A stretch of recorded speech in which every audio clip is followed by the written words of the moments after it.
Hello दोस्तों, welcome to Green Stocks. Currently अभी 3 IPO आने वाला है मार्केट के, जो हिट करेंगे। 3 आईपीओ लैंडमार्क कार्स हो गए आपके, उसके बाद आपका आता है सूला, और उसके बाद आता है एवेंस होल्डिंग। देखिए, एवेंस होल्डिंग में मुझे पर्सनली कोई इंटरेस्ट नहीं है। सूला और इसमें लैंडमार्क कार्स में थोड़ा बहुत मुझे इंटरेस्ट है। हो सकता है मैं रिटेल कैटेगरी में लगाऊं। बहुत ही शानदार कोई आईपीओ ऐसा नज़र नहीं आ रहा है जो कि एचएनआई कैटेगरी में लगाने लायक हो। एनीवेज, इसके फाइनेंशियल देखेंगे, रिव्यू जानेंगे, जीएमपी बताऊंगा और बताऊंगा कंपनी क्या करती है। देखिए, वेबसाइट मैंने आपको खोल रखा होगा। कार्स हो, कार एक्सचेंज हो, आफ्टर सेल सर्विसेज हो, मर्चेंडाइज हो, ये सारे ये कंपनी सेल करती है। साथ ही साथ one of the India's largest luxury and premium automotive dealership chain है ये। ठीक है, बहुत सारे ब्रांड्स के साथ ये डील करती है, जो आप यहाँ पे स्क्रीन पे देख पा रहे होंगे। यहाँ पे मर्सिडीज बेंज हो, जीप हो, फोक्सवैगन हो, होंडा हो, रेनॉल्ट हो, एवरीथिंग। काफ़ी सारी बड़ी कंपनीज की कार से ये डील कर रही है। सबसे बड़ा उसमें मर्सिडीज का नाम आता है। यहाँ पे आप टॉप सेलिंग कार्स एवरीथिंग आप देख पा रहे होंगे, और यहाँ पे आप बाई भी कर सकते हैं। आफ्टर सेल सर्विसेज देती है कंपनी, ऑन रोड असिस्टेंस के साथ dealership benefits, car servicing, auto authorise spare parts भी कंपनी सेल कर रही है। तो चलिए आते हैं, थोड़ा इसके डिटेल के बारे में जानते हैं। कंपनी एक्चुअली में क्या क्या कर रही है, फाइनेंशियल्स कंपनी के कैसे है। देखिए, लैंडमार्क कार्स 1998 में कंपनी बनाई गई थी। इज लीडिंग प्रीमियम प्रीमियम याद रखिएगा, premium automotive retail business in India है, with dealership for Mercedes Benz, Honda, Jeep, Volkswagen and Renault. देखिए, प्रीमियम गाड़ी को ही सेल करती है, आपको जैसा पता होगा। ये सारी कंपनी ही अच्छी महंगी गाड़ी बनाती है। रेनॉल्ट थोड़ा सस्ता बना सकती है। मर्सिडीज को आपको पता है, जीप की भी गाड़ी महंगी होती है, वॉक्सवैगन की गाड़ी महंगी होती है, होंडा की गाड़ी ठीक है, ये थोड़ा अफोर्डेबल रेंज में होती है, और साथ में रेनॉल्ट के भी। एनीवेज, उन्हीं की भी शायद ये प्रीमियम गाड़ियाँ ही सेल करती है। ये कुछ सस्ती ऑल्टो वैगनर नहीं सेल कर रही है। ये कंपनी प्रीमियम क्लास की है। प्रीमियम क्लास में जहाँ भी सेलिंग होती है, वहाँ पे थोड़ा प्रॉफिटेबिलिटी ज़्यादा देखने होता है। मार्जिन जो होता है प्रॉफिटेबिलिटी का, वो थोड़ा ज़्यादा होता है। Also cater commercial vehicle retail business of Ashok Leyland India. Ashok Leyland commercial vehicle भी सेल करती है, जो अशोक लेलैंड कंपनी की है, जिसके बारे में आपने सुना तो होगा। सेल्स ऑफ न्यू व्हीकल्स करती है, आफ्टर सेल सर्विसेज देती है, रिपेयर्स करती है, स्पेयर पार्ट्स प्रोवाइड करती है, लुब्रिकेंट्स एंड एक्सेसरीज भी है।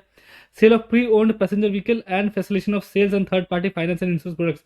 देखिए, इंश्योरेंस भी सेल कर रही है। साथ ही साथ जो प्री ओन्ड मतलब सेकंड हैंड कार्स है, उस पर भी कंपनी डील कर रही है। नेट 112 आउटलेट्स है। देखिए, मैंने नहीं देखा लैंडमार्क कार्स का, कहीं पे भी नहीं देखा मैंने। 8 इंडियन स्टेट्स में है, 61 सेल्स शोरूम्स है and outlets and 51 after sale services. यानी कि ये जो 112 मिलाकर हो रहा है, उसमें 61 जो है सेल्स के लिए है, और 51 जो है सर्विस सेंटर है इनके। ठीक है, और स्पेयर पार्ट्स भी उसी में सर्विस सेंटर के साथ ही आ जाते हैं। आप लोगों ने हो सकता है देखा होगा, लेकिन मैंने अभी तक नहीं देखा, क्योंकि मैं प्रीमियम गाड़ी तो यूज़ करता नहीं हूँ। हो सकता है आप लोगों ने इनको देखा होगा। महाराष्ट्र में है, यूपी में है, गुजरात में, Haryana, Madhya Pradesh, Punjab, West Bengal and NCT of Delhi. Anyways, मैंने नहीं देखा, आप लोगों ने देखा होगा, तो आपको ज़्यादा पता होगा कि हाँ, आप लोगों ने देखा है। सर्विस सेंटर भी है, authorise service centre Mercedes Benz, Honda, Volkswagen, Jeep, Renault, Ashok Leyland. After sale services company provide कर रही है। Repairs of 51 after sale service and outlets है 51, जो मैंने ऊपर आपको बता ही दिया है। और साथ ही साथ जो कंपनी का बिजनेस मॉडल है, captures the entire customer value chain including retail of new business, servicing, repair vehicles, selling spare parts, lubricants and other products, selling pre owned passenger vehicles and distribution of third party finance and insurance company. देखिए, क्या है कि company पूरा का पूरा गाड़ियों से related पूरा का पूरा सोल्यूशन प्रोवाइड कर रही है आपको। जहाँ पर नए तो गाड़ी सेल कर रही है, सर्विसिंग में दे रही है, रिपेयरिंग कर रही है, स्पेयर पार्ट्स आपको सेल कर रही है, लुब्रिकेंट से लेकर अदर प्रोडक्ट्स भी कंपनी सेल कर रही है, आपको इंश्योरेंस भी दे रही है, और सेकंड हैंड गाड़ियाँ भी बेच रही है। मतलब जो गाड़ियों से रिलेटेड है, उनमें इन्होंने कुछ भी छोड़ा नहीं है। पूरी तरह से कंपनी अब उस बिजनेस में इन्वॉल्व है। फाइनेंशियल्स उस हिसाब से अच्छे मुझे नहीं लगे। आप देखेंगे 19, 20, 21, ये 3 साल का पूरा कंप्लीट डेटा हमारे पास। आप देखेंगे टोटल रेवेन्यू जो है वो घट रहा है। हो सकता है इसका कोविड इफेक्ट हो, जहाँ पे लोग प्रीमियम गाड़ियों को बाई उतना ना कर रहे हो, और जो ब्रांड ऊपर जो बनाया गया बताया गया, होंडा हो, रेनॉल्ट हो, आपका कह सकते हैं मर्सिडीज को, मर्सिडीज की गाड़ियाँ सेल तो हो रही हैं, मर की गाड़ियाँ सेल तो होती है, लेकिन कहा जाए तो बाकी जो ब्रांड्स में डील कर रही है, जीप वगैरह, उनकी गाड़ियों में उतना ज़्यादा सेल्स आपको देखने को नहीं मिलेगा।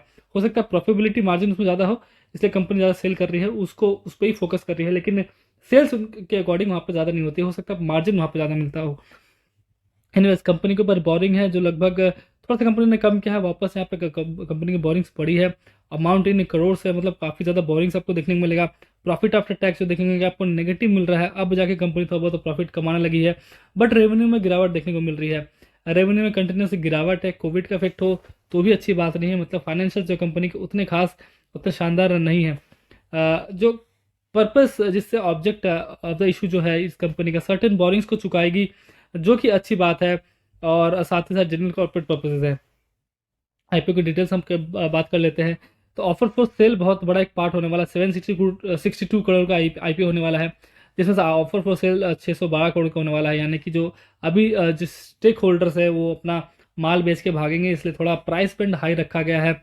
यहाँ पे 13 दिसंबर को आईपीओ खुलेगा, 15 तारीख को क्लोज हो जाएगा, यानी कि 3 दिन आपको मिल जाएंगे इसमें अप्लाई करने के लिए। 481 से 506 रुपीज़ कट ऑफ प्राइस रखा गया है। 29 शेयर जो आपको एक लॉट में देखने को मिलेंगे। कट ऑफ प्राइस पे ही बिड करना है, क्योंकि ओवर सब्सक्राइब अल्टीमेटली आईपीओ हो जाता है कि 10% के आसपास जीएमपी चल रहा है, तो यहाँ पे ओवर सब्सक्रिप्शन का आराम से 4-5 गुना तो सब्सक्राइब हो ही जाएगा रिटेल कैटेगरी में तो आपको। और एचएनआई कैटेगरी में तो ओवरऑल 15% ही रहता है, और अमाउंट भी आपको 2 लाख के ऊपर लगाना पड़ता है, तो वो आराम से ओवर सब्सक्राइब हो जाता है, तो स्कोप है नहीं। 762 करोड़ में 150 फ्रेश इशू है जो कंपनी के काम आएगा। 612 करोड़ जो है कंपनी के प्रोमोटर्स ले जाएंगे घर अपने, तो जो कि प्राइस बैंड थोड़ा ऊपर रखते हैं, ताकि पूरा माल तो बिक ही जाना है, तो ज़्यादा पैसा उनको मिल सके। अलॉटमेंट 20 दिसंबर को है, लिस्टिंग 23 दिसंबर को है, फटाफट काम हो जाएगा। जो लॉट साइज आपको बता देता हूँ, जो आपको पैसे चाहिए 14,674 रुपये एक लॉट में 29 शेयर्स आपको मिल जाएंगे। उसका जो स्मॉल एचएनआई कैटेगरी में आ जाए, तो जहाँ पे आपको 14 लॉट्स 406 शेयर्स मिलेंगे, 2,05,436 रुपये चाहिए। उसका द बिग एचएनआई कैटेगरी जहाँ पे 69 लॉट्स 2,001 शेयर्स मिलेंगे, 10,12,506 रुपये आपको यहाँ पे चाहिए होंगे। प्रोमोटर की होल्डिंग कम हो रही है, काफ़ी कम हो चुकी है, अब 50% नीचे आ चुकी है प्रोमोटर की होल्डिंग, जो कि अगेन एक नेगेटिव बात हो जाती है। रजिस्ट्रार जो है लिंक इन इंडिया है, जहाँ पे आपको अलॉटमेंट स्टेटस यहाँ पे देखने को मिलेगा। देखिए रिसेंटली इसका जीएमपी ट्रेड होना स्टार्ट हुआ, 10% के आसपास ट्रेंड हुआ है, 52 रुपीज़ से ही स्टार्ट हुआ था।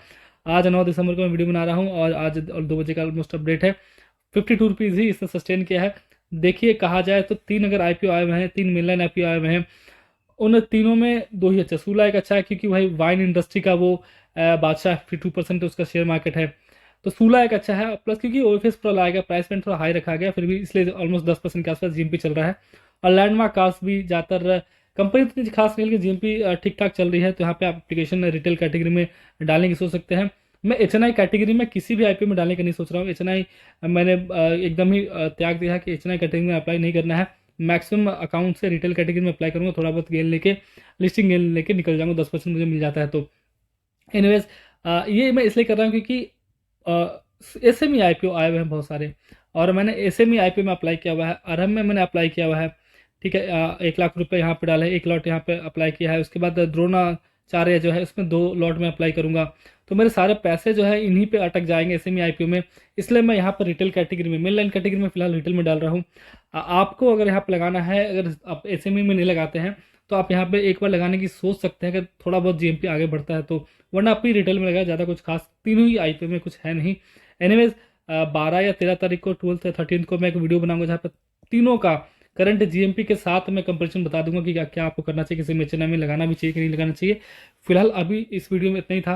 वीडियो चलेगी तो लाइक कीजिए, चैनल को सब्सक्राइब कीजिए। ऐसे videos allotment status listing gain listing day strategy हो, जो रिव्यूज़ एंड जीएमपी के अपडेट्स आपको मिलते रहेंगे चैनल पे, तो चैनल को सब्सक्राइब कीजिए। इस वीडियो को देखने के लिए बहुत बहुत थैंक्स।